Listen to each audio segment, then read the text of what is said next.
ನೆನ್ನೆ ನಮ್ ಧನ್ವಿದು ಬರ್ಡೇ ಇತ್ತು. ಸಂಜೆ ಅಲ್ವಾ ರೆಡಿಯಾಗಿ ಹೋಗೋದು ಅಂತ ಅನ್ಬಿಟ್ಟು ಆಫೀಸ್ಗೆ ಹೋಗಿದ್ವಿ. ಆಫೀಸಲ್ಲಿ ತುಂಬಾ ಕೆಲಸ ಇದೆ, ನಾನ್ ಬರಲ್ಲ ದೇವಸ್ಥಾನಕ್ಕೆ ಅಂತ ಹೇಳ್ದೆ. ಅಮ್ಮ ದೀಪು ಎಲ್ಲ ದೇವಸ್ಥಾನಕ್ಕೆ ಹೋಗಿದ್ರು. ಸರಿ ಅಂತ ಅನ್ಬಿಟ್ಟು ಮನೆಯವ್ರಿಗೆ ಏನಾದ್ರು ಗಿಫ್ಟ್ ಕೊಡ್ಸ್ಬೇಕು ಅಂತ ಅನ್ಬಿಟ್ಟು ಆಫೀಸಲ್ಲೇ ಇದ್ವಲ್ಲ, ಹೋಗೋಣ ಬನ್ನಿ. ಅಪ್ಪ ಮಕ್ಳೆಲ್ಲ ವಾಚ್ನ ಇವಾಗ ಯೂಸ್ ಮಾಡ್ತಾ ಇದ್ರ, ಒಂದ್ ಎಕ್ಸ್ಟ್ರಾ ಇರ್ಬೇಕು ಅಂತ ಕರ್ಕೊಂಡು ಹೋದೆ. ಅವ್ರಿಗೆ ಅವಶ್ಯಕತೆ ಇದ್ದಿದ್ದು ಫೋನು. ಇವತ್ ಬೆಳಗ್ಗೆನೆ ಅವರೇ ಕೂಡ ಫೋನ್ ನ ತಗೊಂಡ್ ಬಂದಿದ್ರು. ಸರಿ ವಾಚ್ ಕೊಡಿಸ್ತೀನಿ, ಚಂದುಗೊಂದ್ ಬೇಕು ಅಂತ ಅನ್ಬಿಟ್ಟು ಹೋದ್ವಿ. ಟೈಟನ್ ಇದಕ್ ಹೋಗಿದ್ವಿ, ತುಂಬಾ ಚೆನ್ನಾಗಿತ್ತು ಕಲೆಕ್ಷನ್. ಅವರು ನನ್ಗೆ ಕೊಡ್ಸ್ಬಿಡೋದ ಕರ್ಕೊಂಡು ಹೋಗಿ, ನಾನ್ ಕೊಡ್ಸಕ್ ಹೋದ್ರೆ. ಎಲ್ಲಾರು ಹೆಂಗಿದ್ದೀರಾ? ನಾನು ಇವಾಗ ರೆಡಿ ಆಗಿದ್ದೀನಿ. ಎಲ್ಲಿಗೆ ಅಂದ್ರೆ ನಮ್ ಧನ್ವಿದು ಇವತ್ತು ಬರ್ಡೇ ಇದೆ, ಹೋಗೋಣ ಅಂತ ಅನ್ಬಿಟ್ಟು ಇಯರಿಂಗ್ಸ್ ಒಂದು ಹಾಕೊಂಡಿಲ್ಲ, ಅದಕ್ಕೆ ಹಾಕೊಳ್ಳೋಣ ಅಂತ ಅನ್ಬಿಟ್ಟು ಮೇಲ್ಗಡೆ ಬಂದೆ. ಯಾವುದು ಸಿಗ್ಲಿಲ್ಲ ಸದ್ಯಕ್ಕೆ. ಇವಾಗ ಯಾವುದೋ ಒಂದು ಹಾಕೊಂಡು ಹೊರಡಬೇಕು, ಟೈಮ್ ಆಯಿತು. ಅದಕ್ಕೂ ಮುಂಚೆ ಮನೆಯವರು ತುಂಬ ಒಂದು 6-7 ತಿಂಗಳಿಂದ ಬ್ಯಾಟ್ರಿ ನಿಲ್ತಾ ಇಲ್ಲ ಅಂತ ಅಂದ್ಬಿಟ್ಟು ಇದು ಮಾಡ್ಕೊಂಡಿದ್ರು, ಏನು ಫೋನ್ ತೊಗೋಬೇಕು ಅಂತ ಅಂದ್ಬಿಟ್ಟು ಇವತ್ತು ಫೋನ್ ತೊಗೊಂಬಂದಿದ್ದಾರೆ. ನನ್ನ ಮಗನಿಗೆ, ಚಿಕ್ಕ ಮಗನಿಗೆ ಗ್ಯಾಜೆಟ್ಸ್ ಅಂದರೆ ಸಖತ್ ಇಷ್ಟ. ಅದಕ್ಕೆ ಬೆಳಗ್ಗೆಯಿಂದ ನಾವು ಓಪನ್ ಮಾಡಿಲ್ಲ, ಅಂದರೆ ಅಂಗಡಿಲಿ ಓಪನ್ ಮಾಡಿರ್ತಾರೆ. ಹಾಗಾಗಿ ಅವನ ಕೈಲೇ ಸಿಮ್ ಎಲ್ಲ ಚೇಂಜ್ ಮಾಡ್ಸೋಣ, ಆಕ್ಟಿವ್ ಮಾಡ್ಸೋಣ ಅಂತ ಅಂದ್ಬಿಟ್ಟು ಇದು ಹಂಗೆ ಇಟ್ಟಿದ್ದೀನಿ. ಇವಾಗ ಕರ್ಕೊಂಡೋಗೋಣ. ಅವ್ನಿಗೆ ಗೊತ್ತಿಲ್ಲ, ಅವ್ನು ಈಚೆ ಕಡೆ ಇದ್ದಾನೆ, ಲ್ಯಾಪ್ಟಾಪಲ್ಲೇನೋ ವರ್ಕ್ ಮಾಡ್ತಿದ್ದಾನೆ. ಅವನ್ನ ಕರ್ಕೊಂಡೋಗ್ಬಿಟ್ಟು ಓಪನ್ ಮಾಡ್ಸೋಣ. ಕಲರು ಎಲ್ಲ ಇಷ್ಟ ಆಯಿತಾ ಅಂತ ಕೇಳೋಣ. ಹಂಗೇನೆ ನಮ್ಮ ಧನ್ವಿ ಬರ್ಡೇ ಕೂಡ ಹೋಗಿದ್ದು ಬರೋಣ ಬನ್ನಿ ಎಲ್ಲರೂ. ಚಂದನ್ ರೆಡಿನಾ ಬರ್ಡೇಗೆ? ಬಾ ಮತ್ತೆ ಬಾಯ್ಲಿ, ಇಲ್ಲಿ ಕೂತ್ಕೋ ಹೇಳ್ತೀನಿ. ಕಣ್ಮುಚ್ಚು, ಏನಿಲ್ಲ, ಹಂಗೆ ಮುಚ್ಚಿರ್ಬೇಕು. ಕೈ ನೀಡು, ಎರಡು ಕೈ ನೀಡು. ತಗೋ.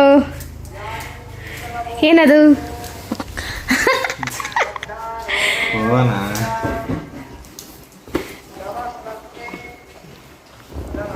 ಯಾವ ಫೋನ್ ಅದು?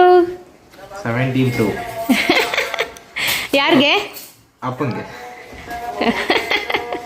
ನಿನಗೆ ಗ್ಯಾಜೆಟ್ಸ್ ಅಂದರೆ ಇಷ್ಟ ಅಲ್ವಾ, ಹಂಗಾಗಿ ನಿನ್ನ ಕೈಲೇ ಓಪನ್ ಮಾಡ್ಸೋಣ ಅಂತ ಅಂದ್ಬಿಟ್ಟು ಅಪ್ಪ ಬೆಳಗ್ಗೆಯಿಂದ ಹಂಗೆ ಇಟ್ಕೊಂಡೈತೆ. ಓಕೆ, ಇದು ಏನಪ್ಪ?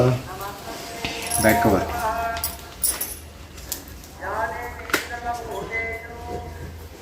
ಆಯ್ತಾ? ಸೆಟಪ್ ಮಾಡೋರು ಆಲ್ರೆಡಿ ಅವರೇ ಇದು ಮಾಡಿಕೊಟ್ರಂತೆ. ಸಿಮ್ ಏನು ಇದು ಮಾಡಿಲ್ಲ. ತಗೋ, ಈ ವಾಚ್ ನಿನಗೆ ಅಂತ ತಂದಿರೋದು. ಹಾಂ ಕೊಟ್ಟೆ.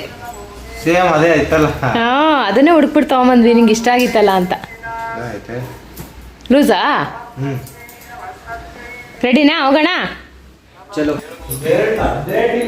ಸಿಂಕ್ ಕೆಳಗಡೆ. ನಾಳೆ ಮಾಡ್ತೀನಿ, ನಾಳೆ ಚೆಕ್ ಮಾಡ್ತೀನಿ. ನಾಳೆ ಯಾವಾಗಲೂ ಅಷ್ಟೇನೆ, ಅವ್ರದ್ದೇ ದುಡ್ಡನ್ನ ಇಸ್ಕೊಂಡು ಅದನ್ನ ಸೇವಿಂಗ್ಸ್ ಮಾಡಿ ಮತ್ತೆ ಅವ್ರಿಗೆ ಗಿಫ್ಟ್ ಕೊಡಿಸೋ ಅಂಥದ್ದು. ನಾವು ಹೆಣ್ಮಕ್ಳು ಹಂಗೆ ಅಲ್ವಾ ಮಾಡೋದು. ಬಂದು ಅದೇನು ರೀಸೆಟ್ ಮಾಡುವಂತೆ, ಬಾ ಹೋಗಿದ್ದು ಬರೋಣ, ಟೈಮ್ ಆಗಿಬಿಡುತ್ತೆ. ಕಲರ್ ತೋರಿಸಿ ಯಾವುದು? ಕ್ಯಾಮ್ರಾ ನೋಡಿ. ಏನು ಕ್ಲಿಕ್ ಮಾಡಿದೆ, ಕ್ಯಾಮ್ರಾ ಓಪನ್. ಏನೋ ಬಿಡಪ್ಪ, ಏನೇನೋ ಇದೆ ಫ್ಯೂಚರ್. ನಾನು ಚಂದು ರೆಡಿಯಾಗಿ ಹೊರಟ್ವಿ. ಅಷ್ಟರಲ್ಲಿ ಧ್ರುವ ಜಿಮ್ಗೆ ಹೋಗಿದ್ದಂಗೆ ಬರ್ತೀನಮ್ಮ, ಜಾಯ್ನ್ ಆಗ್ತೀನಿ ಅಂದ. ಸರಿ ಅಂತ ಅಂದ್ಬಿಟ್ಟು ಮನೆಯವರು ಅವ್ರ ಫ್ರೆಂಡ್ ಜೊತೆ ಬರ್ತೀನಮ್ಮ, ನೀವು ಹೋಗಿರಿ ಅಂತ ಅಂದ್ರು. ಸರಿ ಹೋಗಿ ನನ್ನ ತಮ್ಮ ಅಂತೂ ಮಕ್ಕಳ ಜೊತೆ ಫುಲ್ ಎಂಜಾಯ್ ಮಾಡ್ತಾ ಇದ್ದ. ಅದನ್ನೆಲ್ಲ ಸುಮ್ಮನೆ ನೋಡ್ಕೊಂಡು ಕೂತಿದ್ವಿ. ಯಾಕೆಂದ್ರೆ ಧ್ರುವ ಬರ್ಬೇಕಾಗಿತ್ತು, ಆಮೇಲೆ ಮನೆಯವ್ರು ಬರ್ಬೇಕಾಗಿತ್ತು. ಹಂಗಾಗಿ ಅದನ್ನೆಲ್ಲ ನೋಡ್ಕೊಂಡು ಸ್ವಲ್ಪ ಅವರೆಲ್ಲ ರೆಡಿ ಮಾಡ್ತಿರ್ತಾರಲ್ವಾ, ಹಂಗಾಗಿ ಇಲ್ಲೇನೆ ಒಂದು ಪಾರ್ಟಿ ಹಾಲಲ್ಲಿ ಈ ತರ ರೆಡಿ ಮಾಡಿರ್ತಾರಲ್ವಾ, ತುಂಬಾ ಚೆನ್ನಾಗಿತ್ತು. ನನ್ಗಂತೂ ಅಟ್ಮಾಸ್ಫಿಯರ್ ತುಂಬಾ ಚೆನ್ನಾಗಿತ್ತು. ಯಾರಿಗೂ ತುಂಬಾ ಜನಕ್ಕೆ ಹೇಳಿಲ್ಲ, ನಮ್ಗೆ ಯಾರ್ಯಾರು ಕ್ಲೋಸ್ ಇರ್ತಾರೆ ಅವ್ರಿಗೆ ಮಾತ್ರ ಹೇಳಿದ್ದು ಅಷ್ಟೇನೆ. ಹಂಗಾಗಿ ತುಂಬಾ ಎಂಜಾಯ್ ಮಾಡ್ತಾ ಇದ್ರು ಎಲ್ಲಾರು ಕುತ್ಕೊಂಡು, ಖುಷಿ ಆಯ್ತು. ಇತ್ತೀಚೆಗೆ ನಾನ್ ಕಲ್ತಿರೋ ಪಾಠ ಏನ್ ಗೊತ್ತಾ, ಬೆಳಗ್ಗೆ ನಾವು ಜೀವಂತವಾಗಿದ್ದೀವಿ ಅನ್ನೋದೇ ಒಂದು ದೇವ್ರ ಗಿಫ್ಟ್ ಅಂತಾನೆ ಹೇಳ್ಬೋದು. ಇತ್ತೀಚೆಗೆ ನನ್ಗನ್ಸಿದ್ದು, 24 ವರ್ಷದ ಹುಡ್ಗ ಬೆಳಗ್ಗೆ ಎದ್ದು ಬಾತ್ರೂಮ್ ಹೋಗಿದ್ದಾನೆ ಅಷ್ಟೇನೆ, ಅಲ್ಲೇ ಮಂಡಿ ಊರಿ ಕುತ್ಕೊಂಡಿದ್ದಾನೆ ಅಂತ ಕೇಳಿದಾಗ ನಿಜವಾಗ್ಲೂ ನಾವು ಬೆಳಗ್ಗೆ ಎದ್ದಾಗ ನಾವ್ ಎದ್ದಿದೀವಿ ಅಥವಾ ನಾವು ಪ್ರೀಸೋ ಅಂತ ಅವರು ಎದ್ದಿದ್ದಾರೆ ಅಂತ ಅಂದ್ರೆ ಅದೇ ನಮ್ಗೆ ದೇವ್ರ ಗಿಫ್ಟ್ ಅಂತ ಹೇಳ್ಬೋದು. ಹಾಗಾಗಿ ಪ್ರತಿಯೊಂದು ಕ್ಷಣನೂ ಎಂಜಾಯ್ ಮಾಡೋದಕ್ಕೆ ಇಷ್ಟಪಡ್ತೀನಿ. ತುಂಬಾ ಖುಷಿ ಆಯ್ತು. ನೆನ್ನೆ ಅಂತೂ ನನ್ಗೆ ತುಂಬಾ ಅಂದ್ರೆ ತುಂಬಾ ಮನ್ಸಿಗೆ ಒಂಥರ ಹತ್ರ ಆಯ್ತು ಅಂತ ಹೇಳ್ಬೋದು. ಹಂಗಾಗಿ ಪ್ರತಿಯೊಂದು ಕ್ಷಣನೂ ಎಂಜಾಯ್ ಮಾಡ್ಬೇಕಂತ ಅನ್ಬಿಟ್ಟು ಎಷ್ಟು ಕ್ಲಿಪ್ಪಿಂಗ್ ನ ಏನಾಗಿದೆ ಗೊತ್ತಾ, ಅದು ಐಫೋನ್ ಅಲ್ಲಿ ತುಂಬಾ ಚೆನ್ನಾಗಿ ಕ್ಲಾರಿಟಿ ಇರುತ್ತೆ ಅಂತ ಅನ್ಬಿಟ್ಟು ಎಲ್ಲ ಫೋಟೋಸು ತೆಗೆದ್ವಾ. ನೋಡಿದ್ರೆ ಅದನ್ನ ಮತ್ತೆ ಸಿಮ್ ಹಾಕ್ಬೇಕಾಗಿತ್ತಲ್ವಾ, ಬಂದು ಎಲ್ಲ ಹೋಗ್ಬಿಟ್ಟಿದೆ, ಎಲ್ಲ ಫೋಟೋಸು ವಿಡಿಯೋಸು ಎಲ್ಲ ಹೋಗಿದೆ. ನನ್ನ ಫೋನಲ್ಲಿ ಚಾರ್ಜಿಂಗ್ ಇರ್ಲಿಲ್ಲ, ಹಂಗಾಗಿ ಎಷ್ಟು ತೆಗ್ದಿದ್ನೋ ಅಷ್ಟು ನಿಮ್ ಜೊತೆ ಶೇರ್ ಮಾಡ್ಕೊಳಕ್ಕೆ ನಾನೇ ಎಷ್ಟು ಇಷ್ಟಪಡ್ತೀನೋ ನೀವು ಅಷ್ಟೇ ಇಷ್ಟಪಡ್ತೀರಾ ಅಂತ ಅನ್ಬಿಟ್ಟು ನನ್ನ ಖುಷಿನ ನೀವೆಲ್ಲರೂ ಎಂಜಾಯ್ ಮಾಡ್ತೀರಾ, ಹಂಗಾಗಿ ತಿಳ್ಸೋದಕ್ಕೆ ಇಷ್ಟಪಡ್ತೀನಿ. ಒಂದ್ ಚಿಕ್ಕ ವಿಡಿಯೋ ಅಷ್ಟೇನೆ ಇದು, ಒಂದ್ 5 ನಿಮಿಷ ಇರ್ಬೋದು, ಹಂಗಾಗಿ ಅದನ್ನೇ ಶೇರ್ ಮಾಡ್ಕೊಳ್ತಾ ಇದ್ದೀನಿ. ನೀವೆಲ್ಲರೂ ಬ್ಲೆಸ್ ಮಾಡ್ತೀರಾ ಅಂತ ಅನ್ಕೊಂಡಿದೀನಿ. ಚೆನ್ನಾಗಿರ್ಬೇಕು. ಹೆಣ್ಮಕ್ಳು ಇಬ್ರು ಹೆಣ್ಮಕ್ಳು ದೇವತೆಯರನ್ನ ನನ್ನ ತಮ್ಮಂಗೆ ಕೊಟ್ಟಿದ್ದಾರೆ ದೇವ್ರು. ಖುಷಿ ಆಗುತ್ತೆ ಅವ್ರನ್ನ ನೋಡಿದ್ರೆ.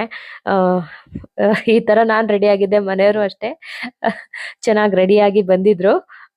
ಇಬ್ರು ಡಾಲ್ಗಳು ನೋಡಿ, ಅವರು ಕೂಡ ಎಷ್ಟು ಕ್ಯೂಟ್ ಆಗಿ ಕಾಣಿಸ್ತಾ ಇದ್ದಾರೆ ಅಂತ.